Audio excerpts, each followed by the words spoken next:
Welcome to Yes Also. I'm Suzi Barrett. My guest today is Jeff Whitaker. He's not only a super talented improviser, he's also a powerhouse of a producer. He created the shows Fuck This Month and The Matinee, among many others, and he's had a lot of success not only with filling theaters with live audience members, but also with successful live streaming ventures. We really get into it in here. I pick his brain about everything from ticket prices to show paradigms to audience psychology. It's just a really great and informative episode. And make sure you check out the part 2 that is available at yesalso.supercast.com. Or if you're already a subscriber, it's available everywhere. To see some of the great work that Jeff is doing with Fuck This Month, make sure you go to their Instagram at Fuck This Month. They'll post their links to their live streams and you can watch them from wherever you are. And if you're in LA, you can see that show live twice a month at UCB.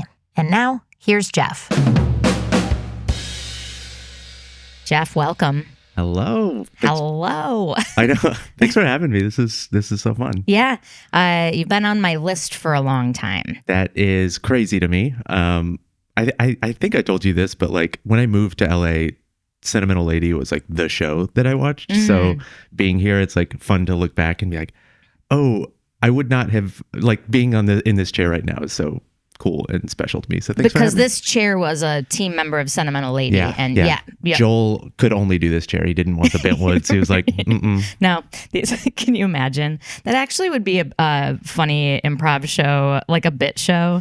Bring on like a lazy boy recliner and like an ottoman and instead of the Bentwoods, and try to do a set moving those around. I feel like there's probably some improviser in town, like Old Guard, who's like, I won't sit on an uncomfortable chair. Like, yeah, no way. It's like those ones who are like, I have to have an intermission. I won't do a show without one in the middle. Like, who can't stand for an hour. They have to have like their comfortable lazy boy, only sit down scenes. Yeah, there's got to be an improviser somewhere. If listeners, if you know who that is, please tell us. So you started your journey in Austin, right? Yes. Yeah. Tell me about that. Did you start with short form, long form, college? I don't know much about your early patch. Yeah, I think it was when I'd always wanted to do improv. It was always on my radar. Why is that? Like, what clued you in? Yeah, it was, I think, like the classic story that, everyone has of like watching SNL growing up or whatever. Like, I knew that like Second City was the spot, but I was really inspired by like All That and shows like that. And I was like, I want to do that kind of thing, which led me into like sketch comedy, which led me to Second City and having that on my radar as early as like middle school and wanting to do that. But growing up in Arlington, Texas, like I didn't know that theater or anything was like something I should do. I played sports. I was like, I did no acting, no theater, nothing like that. And just like always wanted to do what I like. I always wanted to do like improv, and I didn't know it didn't lead to anything. I was like, yeah, this is just what my heroes did. And that seemed fun.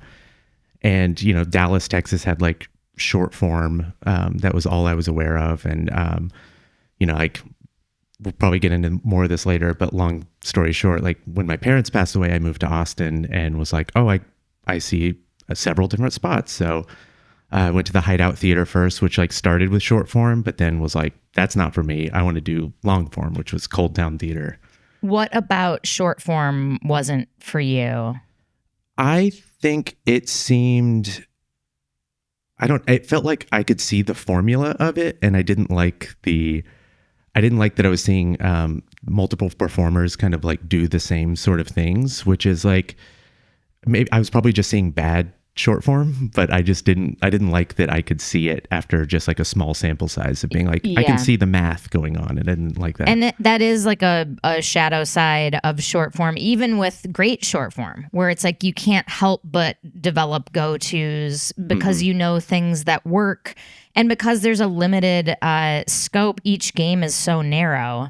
It's like, okay, within the confines of this game, like how many ways are there to like come up with a joke for like the letter X in the alphabet game? It's like there's only a certain amount of like things that you can do to still be funny and pay off the moments that need jokes. Yeah, absolutely. And I think that just like I was early enough in it that I hadn't dipped my toes in too deep, and I was like, well, I want to try this thing that feels like I was going and seeing like long form shows and being like, this feels like magic to me. I don't understand how it happens. I don't understand how they're able to like tie everything back together. The payoff felt more earned.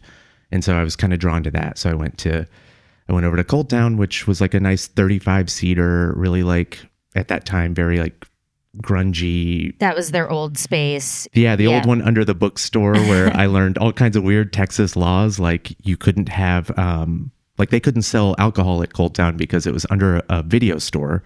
And the video store had technically pornography. And there's a Texas law that you can't sell alcohol and pornography under the same roof.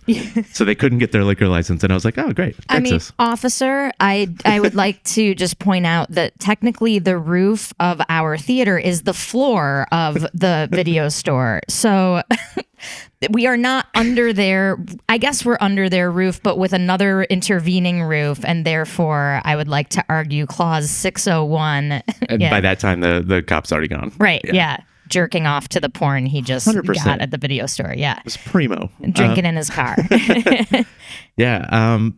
But that was kind of like my journey of it. And I just became like immediately obsessed. Yeah. I interned. I did all that unpaid labor stuff. I was like teching, running front of house. I was like in that time where I was like spiraling personally, trying to figure out who I was, what I wanted to do. But I had this little community of people of all ages and backgrounds and stuff. And it really just like was the first time I think that I felt like I belonged in a community. And it was great. People are like, this is like my church, or my, like, you know, some people who didn't go away to college say that it's like the substitute for their college experience and whatever. Yeah. Talk about the unpaid labor aspect. Like, because sometimes people looking in from the outside, I've heard people balk at that and be like, oh, people are really taken advantage of in that way. And then there could be another angle that's like, well, they're like really getting experience and getting to know everyone. And what's your take? I think it depends on how you go about it. I think like for me, I felt like it was a lot of value because I couldn't afford classes. I couldn't afford, I wouldn't have been able to do it otherwise. So for me, I was going to spend my time there anyway. So for me, it was a way to learn. And like, they throw you behind that tech booth and they're like, hey, this veteran team, you're going to have to call their outs. And it was just like my hand shaking and like picking a song. It was always like Spin Doctors or something, just like shaking, waiting to make sure I get the right edit. And their lights are like up and down well, as your hand shakes. Exactly. But it taught me a lot. I liked it because it made me like more of a face. It was like a networking thing. Like people who at the time I really looked up to would walk in. They'd see my face. I'd have to like, make sure they had everything they needed. And then that just led to times like if I was starting a show or if I was like doing something or needed a coach, I had to weigh in. And it was a nice like introduction for somebody who I'm not really good at just going out and like making friends or like putting myself out there in that way. So it was a nice, easy way for that. Yeah, it's an automatic friendship starter, or at least inroad to that. Yeah, you become instantly like ubiquitously familiar to everyone who comes in that building. And they imbue you with a little status because like you're not that, it's not like you don't need status, but there is like a feeling of like, oh, he's in charge of the tech booth, or like he sells the tickets. So there's a feeling of like, he knows what's going on. We can ask him questions. And so I valued that time a lot. And I understand, I understand why people don't, why it's a bad idea, why you shouldn't, because I think it can get really exploitative, and I see it happen a lot. But for me, I made that choice and I kind of knew what I was getting into. So I liked it. Cool. Yeah. Stamp of approval. Yeah. I love unpaid labor. Let's make that record. Jeff's hot take. Jeff's pull quote. Should have more. More and only, and no paid labor. So then how did your journey progress there? You became like, do they have Herald teams there?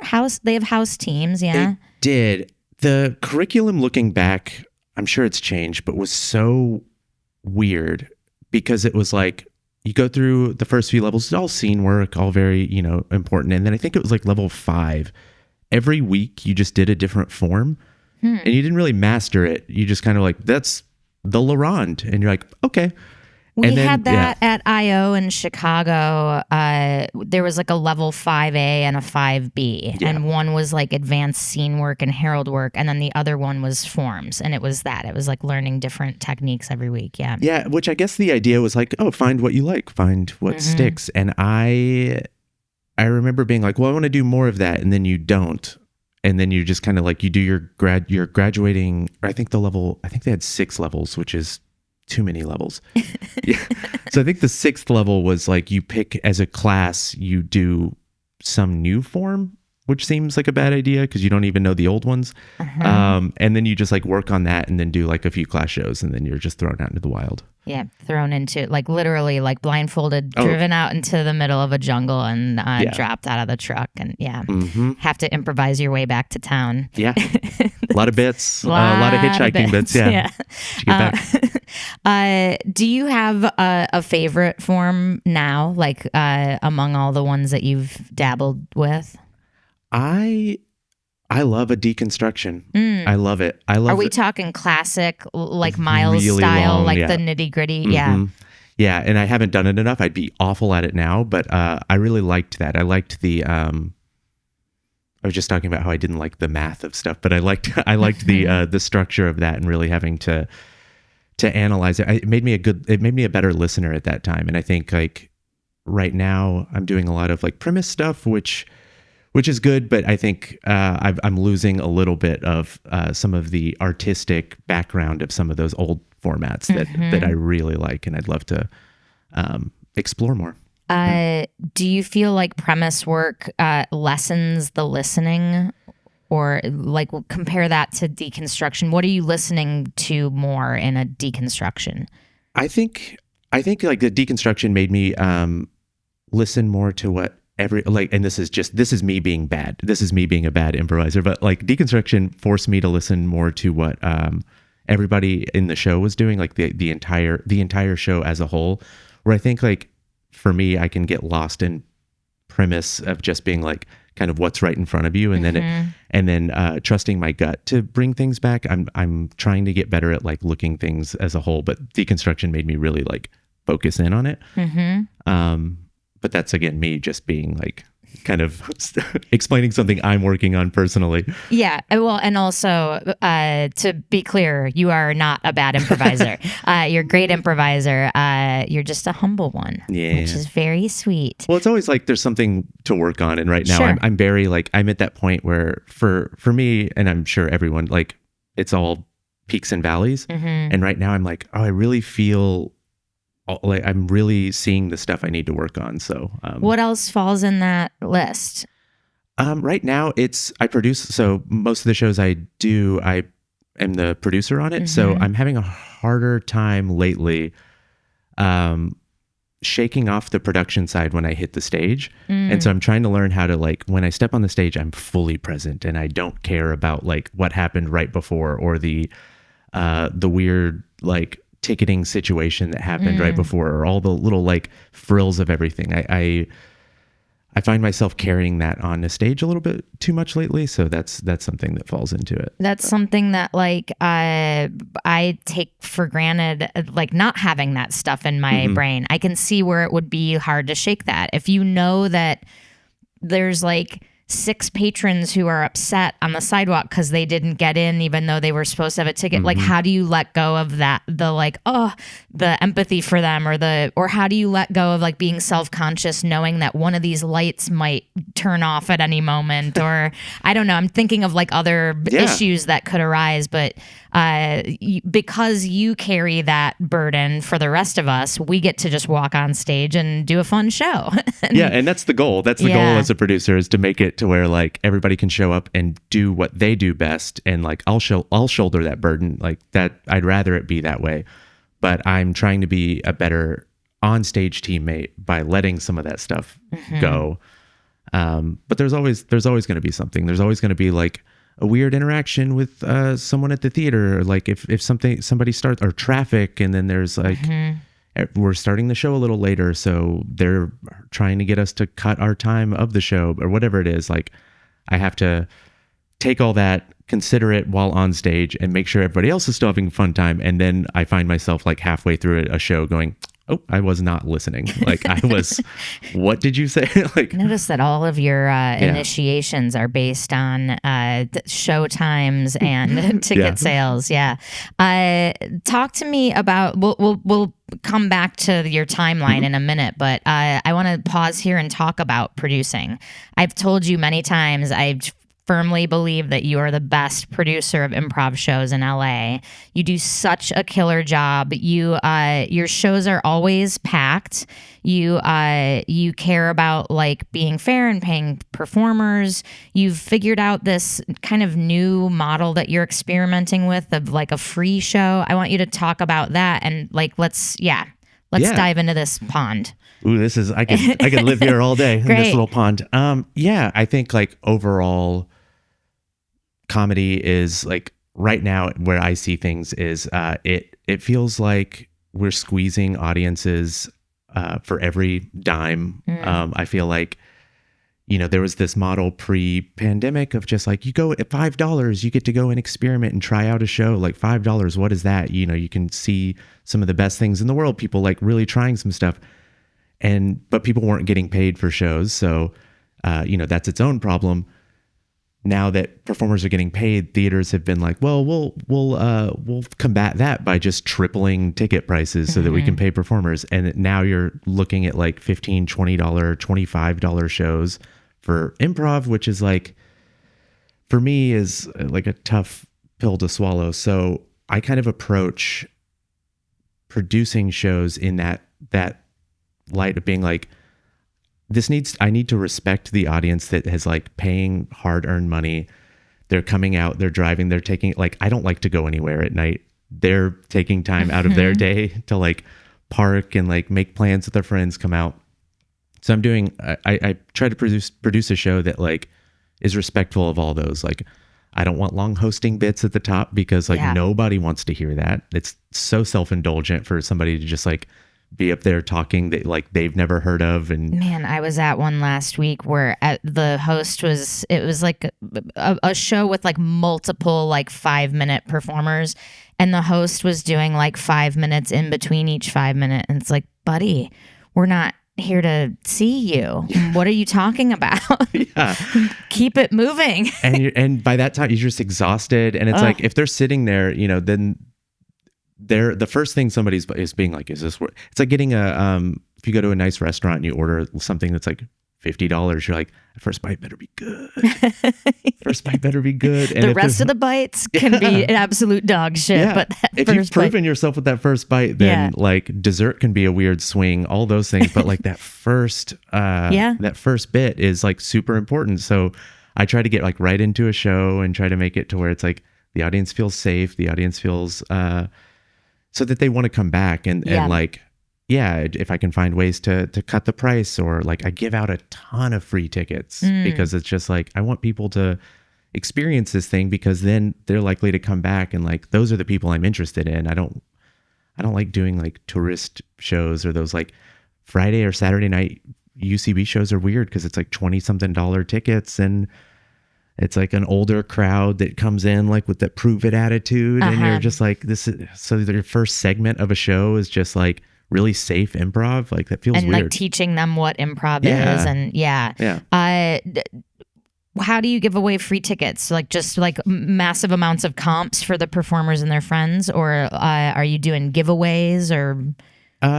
So I have like, I usually have some sort of Instagram giveaway, or if I have like a mailing list of people, I try to do it that way. Usually I give away more than what was allowed at that time. And then I just kind of like, hey, theater, here's what's happening. And it has been bad in the past. I've gotten in trouble a lot, but ultimately, like, you want butts and seats. If it's not going to sell out, like, and I've left venues that would have like that really like had a problem with that, where I'm like, oh, I don't want to do a show to 40 people, but if I can give away something that's like people who are coming into your space and like having a good time that might want to come out and check out another show. But right, it's like good advertising for them to be like, oh, this like crowd, it was packed. There was great energy. People had a blast, and now they want to come back here to see something else. Yeah. But that's also the point, though, is like I can give away, if I had 40 tickets, I can give away 40 tickets. Like it's never an issue of people wanting to see comedy. They're just priced out of it. And I think that's a real problem. Like I do think there are premium tickets that like should be worth that, but like in a lot of ways, I think the type of improv that I'm interested in is more like I want it to be experiential and fun and not like, you know, premium buttoned up stuff. I want the performers to be able to laugh on stage. I want it to feel loose. I want it to feel like fun and infectious, and that to me should be a lower ticket price. Yeah, and it's always a better time for performers and audience when the room is full. Yes. It just is. The energy helps the improv. And so now we would need to get into the nitty-gritty of the math here. Like if you're giving away all these tickets or you're doing like lower cut ticket prices, how are you still able, because your shows don't pay less. I in fact often make more doing your shows than I do doing like regular UCB shows. So this feels like a hack that you've found. This feels like the answer. Yeah, I mean, I think I've lower ticket prices, especially like, well, I've been fortunate enough to partner with DSB, who does really great live stream work. What is that? Oh, okay. Drew Spears, like production company. They do really great streaming work. So making sure that the show is good and the stream is good, like people buy the streams, and making that at an affordable enough price and like a lower tier ticket pricing, I eliminate that gate and get more people in that way, which then can pay Gotcha. performers. So the live stream is subsidizing and helping. Okay. I usually don't pay myself for shows. Like, so that's also like an extra person out. Thank you for your service. I was like, that feels gross to say, but I also, I would rather be able to like, you know, pay people for, I don't want to penalize people for if I give away tickets. So, yeah. Okay. Gotcha. Now, as we move into like the future of this landscape, talk to me about what you've discovered or what you're experimenting with this like completely free show and what that looks like. And So again, I'm like obsessed with this idea of being like, well, let's eliminate like how many people would actually pay attention or watch your show if you take away that and take away the barrier of entry. And so with Fuck This Month, we've done a thing where we built out a stage that you've played in. We built out a stage at DSP that was like in a studio, like digital first, and we give out these free tickets to this like free show, free live stream. And the idea was to be like, how many people would watch this?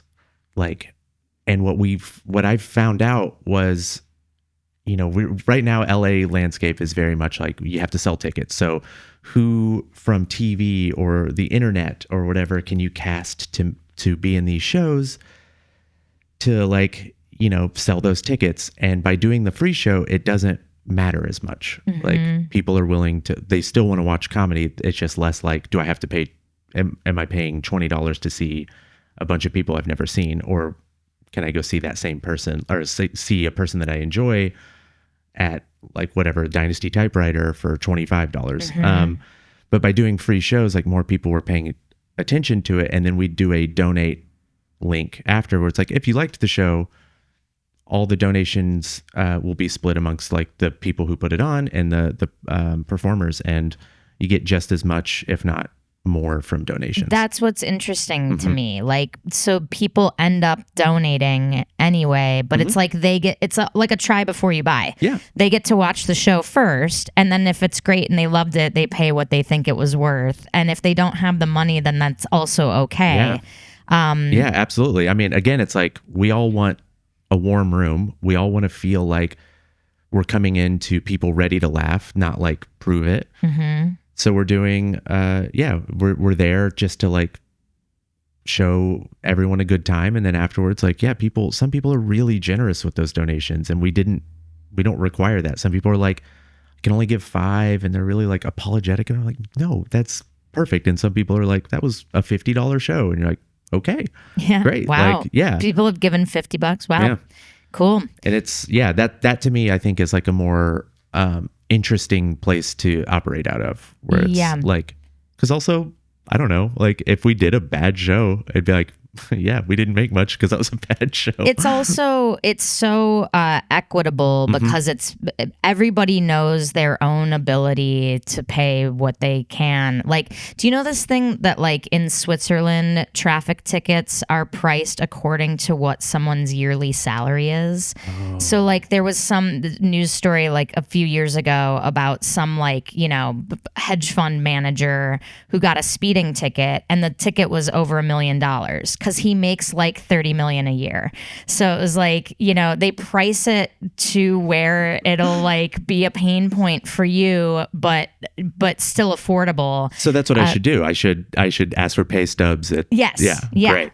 Yeah. Just get access. I'm sure there's a button on Gmail where you 100%. Can just read everyone's financial info. If AI can do it, you can. But yeah, this feels a little bit like that, where people are like, they know what feels doable to them, and they will do it according to what feels good. And also, like, it's okay if they don't pay. Yeah. And, it's the onus is on the show to be so good that it's like undeniably worth $1 or more, Yeah. And again, I'm not like advocating that everybody, I just think like where I find my interest in the types of shows I want to do, I want everyone to feel like, to come in and feel safe, and that they're going to have a good time, and they're not having like, they didn't have to save up for it. Like, it's really, we get a lot of messages on like our Instagram account being like, I can't afford this one. Like, this looks like a great lineup. And that's like, I don't know, heartbreaking to me to be like, because again, when I was coming up, like even when I first moved to LA, if I took a class, I could go see as much as I wanted to for free. And that's like not quite the case anymore. Like they have to stand outside and hope to be let in. Like I could reserve tickets. I could go with like $5 and see Convoy on a Thursday night. Like, and you just come in like ready, because it was like $5. Like I could swing that. But well, something interesting too is like in those cases where you're going to the brick and mortar theater and standing in line and parking, all the things you mentioned earlier, you are paying in your like time, effort, energy. With a live stream at home where all you have to do is click, there's like not much effort given. So maybe there's something to that scale too, where it's like, if you really go there and you're part of the thing and you've given 2 hours of your night and found parking, paid your gas, then like that's more like understandable that it's free, and a live stream click feels like you can pay $5. I don't know. Yeah, no. And it's interesting to think about all this stuff because it is kind of a changing landscape. Yeah, and it's like, I think as live streams get better, I think for me, I'm always like, it's always going to be worse. Yeah, of course. It's always going to look and sound. Yeah, it's just like, people are like, why are you laughing at that? And it's like, you can't really see that expression that this person made. It's like, you don't have the intimate feel of being in the room. So I'm always like, live stream tickets should always be cheaper. But yeah, I think as they get better, then it is like, I think there's something to that effort side of it. But yeah, but it's also limitless. So it is kind of like, I'd rather more people be exposed to it, and I don't know. Yeah. And there's value in that too. Like there is value beyond money and like the value of turning people on to improv, and the idea that like someone, if it's free tickets, someone might bring a couple of friends who normally wouldn't shell out for it, but now they've fallen in love with the art form. And now we have more people, who want to come the next time, or who want to take classes, and who are fans of you and Fuck This Month, all of that is valuable. Not that it's all about value either, but no, but that's just kind of where my current obsession is. It is like, because it is just such an ever-changing thing, and it's just like, it's so fascinating because like, of course this is all I want to do all the time, but I want to introduce more people to it. And I don't know, I'm just like thankful that I'm in a place where I get to have shows that I get to experiment, because I tried so hard to just even get on the stages that I get to now. And it's fun to be in a place that's like, okay, well, how do we make it more to where like other people can access this? I want to talk about some of your shows that they're always my favorite shows to do. One of them is the matinee. The concept of this is comedy at a reasonable hour, and it's a 5:30 p.m. show at UCB, usually on Saturdays or Sundays, right? Or Saturdays. Yeah. It's awesome. We start the show at 5:30. It's done at 6:30, 6:40ish, and everybody can leave and go do dinner plans. And in the summer, it's like still light outside as we're spilling out of the theater. It's great. Other theaters, please copy this model. It's always sold out too. I think like there's some old program that we have in our heads from like, I don't know, Broadway programming or movie times where it feels like shows should start at like 7, 7:30, 8, 8:30. And it's like, but if you do that, you've cleaved your entire evening. You can't really go to dinner before or after. It's like too early, too late, or you have to leave for your call time, you know? What are takeaways from this show on your end, or is that just basically it? It was basically, I mean, again, I'm like very into the, like, I want to respect the audiences, and I don't know. It's like, I've never been somebody who's like, I think my ego has always been maybe too far, like I don't have enough ego. I should maybe have more, but I'm like, nobody wants to make this their night. Like performing improv, I'm like, let's get this done early. Let's get my friends to come to a show that they can like commit to, and they can watch this thing and then be like, great, we're going to go do our real plans that night. Like it doesn't compete with anything. And the nice thing about improv shows is like an hour is enough. So like, yeah, a little quick hit like that, 5:30 to 6:30, and then everyone can do their office party, their whatever, their, you know, go to a movie, go to dinner. Yeah, it's great. Otherwise, Saturday night, it's like, what I'm competing with just the best of everything in the world. Like, well, I just named one, Office Party. Office party, best office party in the world. No, I mean, but yeah, it's like concerts, exactly. Yeah, everything on a Saturday night, and it's just like, especially in LA, where you're like, God, there's just people, world famous people, just like playing other shows, doing all this, and I'm like, I don't want that. I want to be able to like reach out and get those people to play on my show and they have no plans. Like it's such a weird time of day, like 5:30, that's like, yeah, why not do it? Like I walk into that theater at 5, they're vacuuming because nothing has happened. It's like cold because it's just like no bodies have been in there. It's such a weird environment, and you're like, this is gonna have 120 people in it soon, and we're gonna like be making stuff up. It's gonna get sweaty, and then we're gonna walk outside and it's gonna be very bright outside. Yeah. And everybody's going to be like, well, I guess I'll still get happy hour prices somewhere. It's such a strange thing, but I love it. Because it's like, it's a show I would go see. Yeah. Like I don't go to 8:30. I'm like, oh, it feels it's tough. Yeah, it's tough. It's tough to motivate. It's also like, I've had this as an audience member sitting at home. It's like you have dinner, the clock rounds, especially in the winter, once it rounds 7:30, it's so dark. And you're like, do I really want to drive down and go see this thing that I've even skipped shows I had tickets for because I'm like, I just don't want to go to an 8:30 thing. Anyway, yeah, interesting. All of this gets into something that I think isn't talked about a lot, which is like the psychology and sociology of an audience. And given that the audience is half of the show or more than, that is important. It's important to consider this stuff, to make it as like low friction and easy as possible for an audience to get in there so that then the fun can start. Yeah, absolutely. And it's exactly what I was talking about before, of just being like, how do we make it to where they come in and they feel like the most like at ease, you know, they're not doing this instead of something else. They're, you know, and it's all these little things that make it to where you feel like you are coming in with the best chance to having a great show. And part of that, just the timing is great and like everybody's still got energy and like the world hasn't fully beaten them down yet. Like, yeah.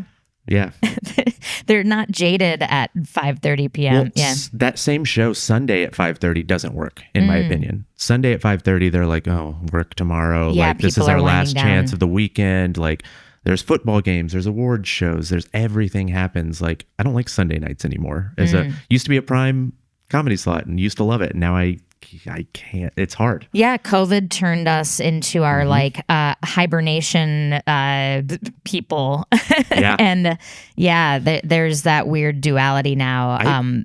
It's funny you bring that up. I was driving over here and I was thinking about it and I was like, oh, I am two different producers entirely. And it was pre-COVID and post. And post is the one that's like, because I didn't do any comedy during COVID. I didn't do a single bit of Zoom. I didn't think about it at all. I was just like, I'm going to work my job. And I spent like 2 years just being like, this is my new life. And then afterwards I was like, no, I can't go back to like this side. I need to be like, shows are happening early. They get done at this time. Never say yes to anything at 10 p.m. Right. Like it's tough. It's tough. Yeah. Those late shows are very tough now, especially also as we age. I want to shift gears a little bit. You mentioned like long hosting bits as like a grating thing on your soul. What are other performance things that you've taken away that you've either in the pet peeve category or like as a producer you've noticed like, oh, the shows are great when these things happen. Any performance angles on that? Yeah, I think one thing that like I think naturally happens in Fuck This Month. I think Eli is really great at this in our cast. Eli Gonzalez, big shout out. Somewhere he was just like, oh. The first, I think like we were talking about kind of proving it with an audience. And I think like when doing a show, the first few minutes really matter. So like get through the hosting, like don't do much of that. Like you don't really need to explain. If your show requires a ton of explanation, that might be a problem. But then the first couple of scenes, like show, like don't come out like so batshit and just like show that if somebody tells a story, like honor that story pretty one-to-one, like show that like we're hearing them and we're not just like using it as like our own personal jumping off. Like we're hearing your story. We're using the information that you have given us, audience member. You're safe. Yeah. Like this is how we're going to turn this into comedy. And then like, and we're not making fun of you. Yeah. And then after that, just like, then you can go like, but getting them on the first few minutes, like is so crucial that I think something that's happened that I've seen that I'm like, how do I replicate this without making it a rule and putting like guardrails on people is like a nice patient, like first couple of scenes. It's very like honoring the story and being respectful to the audience and like as many hat tips to the story as possible without burning through everything. Yeah. And then after that, you've got them. Like you can take those swings and then you can tie everything back and you can go into like crazy town and come back and like, but that first bit I think is so crucial to showing like you're in safe hands. Yeah. And yeah, there is really something to, it's kind of like the old Herald guidelines of like, keep those first beats like free of walk-ons and tags as much as possible. What's wrong? Oh, sorry. You're saying that and I was like, oh, I just remembered that in Austin we were like doing 45-minute Heralds with organic openings and I was just imagining an audience being like, what is meandery like organic openings and just being like, this is awful. Why did I come don't understand what I'm looking at. Sorry, I didn't mean to interrupt. That was funny. Just like, that's the opposite of what I'm talking about is how I came up. Yeah. But like, I mean, maybe that informed some of this, new taste in your mouth. But like, yeah, there's something to starting off with a few like really grounded scenes that don't spin off into a ton of tags that are like, we are recognizing real people in real situations, and that kind of earns the right to then later really blow things out, really get silly, move at a faster pace. Yeah. That's how I feel the most successful of our shows go, is that it starts that way. And by the end, it's like so chaotic and wild. And then it gets like wrapped back together. And I think that kind of, if we're able to do that successfully, it instills that feeling of magic where you're like, I think we lose sometimes here in LA because everybody's, I don't know, so much of our audience has done it themselves that they kind of like see the pieces. But if we can still create that like feeling of, oh, how did they do that? How did they remember? Then that's people who are going to come back and like who are going to have that like kind of moment that like, oh, this is magic. This is like so cool. Here's something I want to talk about while we're here. The phenomenon of like, oh, whoa, they tied, like I've had audience members be like, how do you guys remember everything? And in my head, I go like, we don't remember everything. Mm-hmm. We remember prominent things, but it's like that if your show has that shape of kind of a slow grounded start or a patient grounded start, realistic, and then, you know, say in like the middle third of it, it balloons out into like just putting as many dominoes on the table as possible. If you have, the more dominoes you have on a table, the greater chance you have of having a 4 match up with a 4 and a 6 match up with a 6. It's like you're putting so many characters and so much information out there that then when you're coming into the last third of your show, to me, it feels like almost easy to find some connections or some things to bring back. And it doesn't have to be as like difficult and heady as I think sometimes students make it, where they go like, oh, well, I couldn't think of it's like, you don't have to like, it doesn't have to be a perfect fit. It can be just that party guy happens to walk into that doctor's office. It's like, you decide, you're the writer. Like, so if party guy shows up there, or if party guy happens to be the helicopter pilot, you know, whatever these prominent characters are, we can link them up or whatever. Yeah. Yeah. I think that's really interesting because I think coming up in classes, they really try to force you to look for those connections. And I think that, you know, in a way makes people trying too hard to force it. And you're like, this isn't memorable enough. This doesn't go here. And it's like, when it's a great show and you're just in the moment and you have that feeling where you're like, oh, this is where I can, like, this character can come back now. Like, this is a perfect time. You like, it becomes so natural because there was just so much there. And you're like, yep, this fits here. Like you were saying, the dominoes. I love that. First time I ever thought of that. Oh my God, off the top of my head. Analogies on the spot. And it might come back later in this conversation. We might talk about it again, and you know, it's perfect. It's funny that you say all that though, with like tying things up, because I was talking to my wife Amanda about this. Like you have, it still feels like magic to me. Anytime you do a show, you have like the ability at the end to take everything and then like, whether it's a monologue or very presentational, like can tie everything together. And every time you do that, afterwards, people are like, did she just write everything down? Like, and then just like bring it. And I was like, I don't know. Maybe. I do. And maybe. I bring the trick is a graphing calculator, because it looks like you're just doing math, but it has a typing function and you can sneak the answers into it. And you can also slide the back off and you can pencil stuff in and the teacher doesn't know.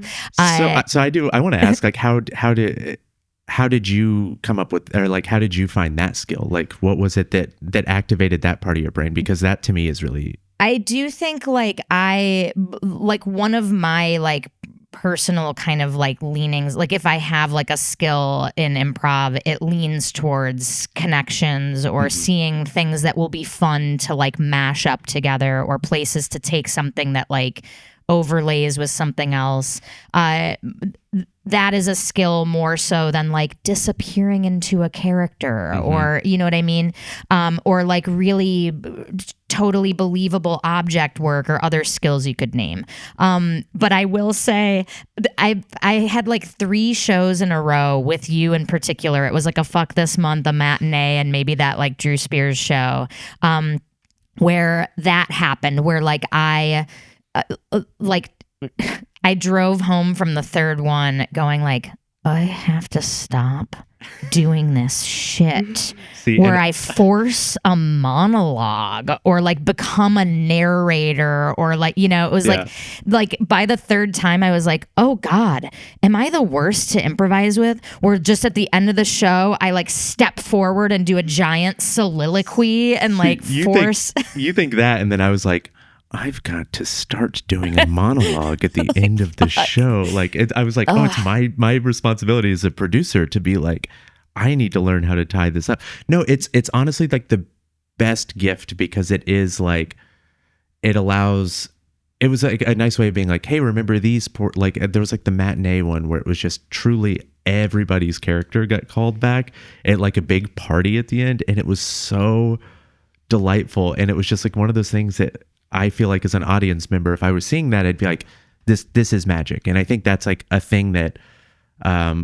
in most shows I see now, they don't have that connective tissue to where it feels like this was art. And like that sort of move makes me feel like, it reminds me of how much like art is in improv. Yeah.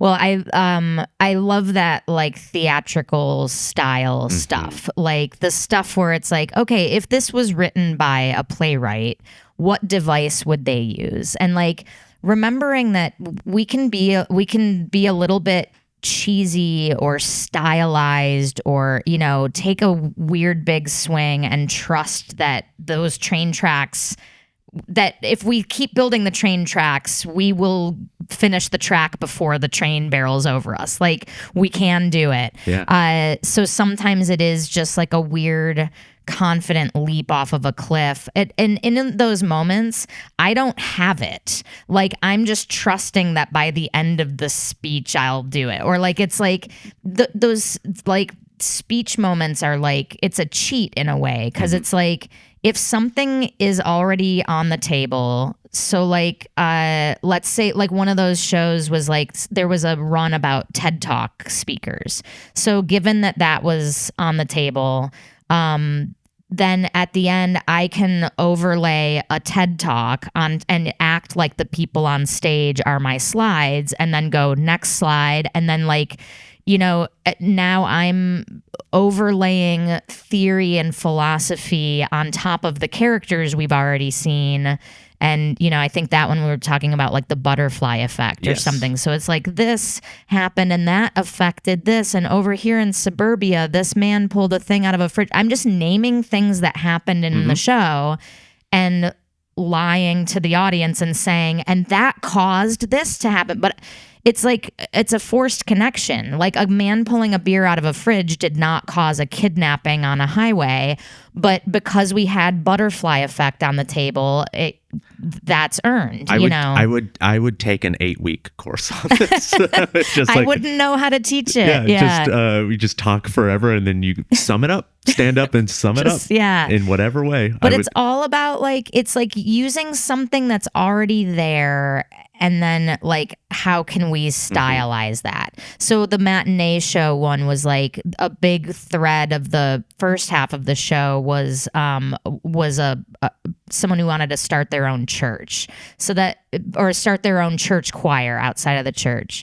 So then that earns the right at the end to become a preacher and be like, and the people did celebrate, and these people, I think there's, if you move through the world noticing scenarios that lean towards like a genre or a presentational thing, someone reading their kids a children's book story, a Christmas special, like anything that I feel like my brain collects those. That's such a superpower though. But like, you can do it too. Move through the world and collect them. I've got to look at the clock and be like, well, we're 15 minutes past right. And there's going to be this weird interaction afterwards. I'm going to get in a fist fight with the valet company. I'm going to get a weird email from the venue about how, anyway. Well, we all have our own superpowers. Thank you for not paying yourself and for bearing the brunt of all the stress of a show so that I can take the stage and hog it from my teammates and then berate myself for it. No. But yeah, connections are fun. That's a fun aspect. It's also something that like I feel like in the early part of any improv career, that's kind of the last thing you worry about. Like you have so much walking and chewing gum to do just to get your scene work down and to be comfortable on stage and learn the mechanics of tagging and group mind and all that stuff. This feels like a later piece of the puzzle that comes into play. Yeah. That's kind of when I'm talking about the peaks and valleys. That's like the thing I want to, for my own little personal journey, is to look at all the connectivity, and like I want to do that because that that to me, I really want every show to feel like a show and not just a collection of scenes. Yeah. And, most of the time I cast people who do that so well with me, but I want to be able like an equal contributor to that rather than just being like the reason everybody's in the same room, which is like good. Well, it feels though like maybe from the inside you're just being humble again, but you don't feel like a weak link in that category at all. Like you do feel like an active part of like connections and tying things in, and there's different forms of connections. There's also like, a person walking onto a scene who was the previous character, or like tagging to something that we've seen before, or coming back to like a second beat of something, even if we're just in a montage, and all of that stuff is connections. Or like seeing a different aspect of the world, that's an unsung skill or an unsung aspect, I think, that isn't taught enough. It's just like blowing out a world. So like if we've mentioned that, I don't know, I'm going to make up a game right now, like that someone's hamster seems sinister or something. It's like looking at me in a weird way. Like, why is your hamster staring at me like that? Then like later in the show, we've earned the right to like be cops entering a scene and being like, God damn it, hamster got him, now we're on a crime scene or whatever. But it's like, even if it's a montage where we're not expecting second beats, like we can blow out, like, that's a rule of the universe that hamsters can be sinister. So if that's a rule, then what elsewhere in the universe, what are things that are happening or that can be seen? Yeah. Yeah. For part 2 of this episode, go to yesalso.supercast.com. If you like this podcast and you want double the content, head over to yesalso.supercast.com and subscribe. You can also help us out for free by subscribing to us on YouTube and talking us up to your improv communities. If you have a question that you'd like us to answer in one of our Q&A episodes, or a topic that you think would make a great bonus episode, put it in a 5-star review. If you're a theater who would like to host us for a live recording and improv show, let us know at yesalsopod@gmail.com. A very special thanks to our producer, Ryan Rosenberg, audio and video editor, Brian Kessler, and Britt Faye, who does our marketing. Thanks for listening, and we will see you next week. No, we won't, Suzi. That's not how podcasts work. They won't even see us. They will listen to us, so it's actually the opposite of both things you said. Thanks for listening, and you will listen to us next week. Maybe. We don't know.